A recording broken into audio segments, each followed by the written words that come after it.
യുഎസിലെ ബോസ്റ്റണിൽ ഇന്ത്യൻ വിദ്യാർത്ഥി മരണപ്പെട്ടു.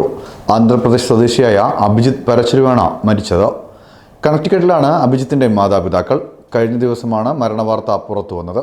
ഇതോടെ ഒരു മാസത്തിനിടെ യുഎസിൽ മരിച്ച ഇന്ത്യൻ വംശജരായ വിദ്യാർത്ഥികളുടെ എണ്ണം 9 അഭിജിത്തിന്റെ മരണത്തിൽ ദുരൂഹമായി ഒന്നുമില്ലെന്നാണ് യുഎസ് പോലീസ് നൽകുന്ന വിശദീകരണം. അഭിജിത്തിന്റെ പോസ്റ്റ്മോർട്ടം നടപടികൾ പൂർത്തിയാക്കി മൃതദേഹം നാട്ടിലേക്ക് കൊണ്ടുവരാനുള്ള നടപടികൾക്ക് എല്ലാവിധ പിന്തുണയും നൽകിയെന്ന് പ്രാദേശിക ഭരണകൂടത്തോടും ഇന്ത്യൻ സമൂഹത്തോടും ബന്ധപ്പെട്ടിരുന്നുവെന്നും കോൺസുലേറ്റും അറിയിച്ചു. അതേസമയം അഭിജിത്തിന്റെ അന്ത്യകർമ്മങ്ങൾ ആന്ധ്രാപ്രദേശിലെ ജന്മസ്ഥലമായ തെന്നാലിയിൽ വീട്ടിൽ നടത്തിയതായി മാധ്യമങ്ങൾ റിപ്പോർട്ട് ചെയ്തു. തുടർച്ചയായി ഇന്ത്യൻ വിദ്യാർത്ഥികൾ മരണപ്പെടുന്നത് ഇന്ത്യൻ സമൂഹത്തിൽ വലിയ ആശങ്ക ഉയർത്തുന്നുണ്ട്. മാർച്ചിൽ ഇന്ത്യൻ നർത്തകൻ അമർനാഥ് ഘോഷ് യുഎസിൽ വെടിയേറ്റ് മരിച്ചിരുന്നു.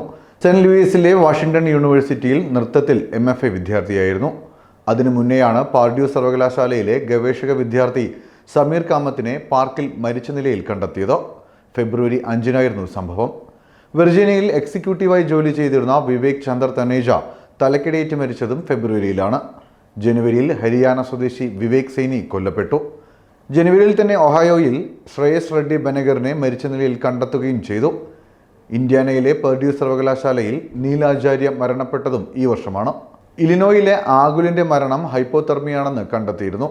മരണപ്പെട്ട വിദ്യാർത്ഥികളുടെ ഭൂരിപക്ഷം പേരുടെയും മരണകാരണം ഇനിയും വ്യക്തമായിട്ടില്ല. ഇതുമായി ബന്ധപ്പെട്ട പരിശോധനകൾ ആവശ്യമാണെന്ന് ഇന്ത്യൻ സമൂഹം ആവശ്യപ്പെടുന്നുണ്ട്.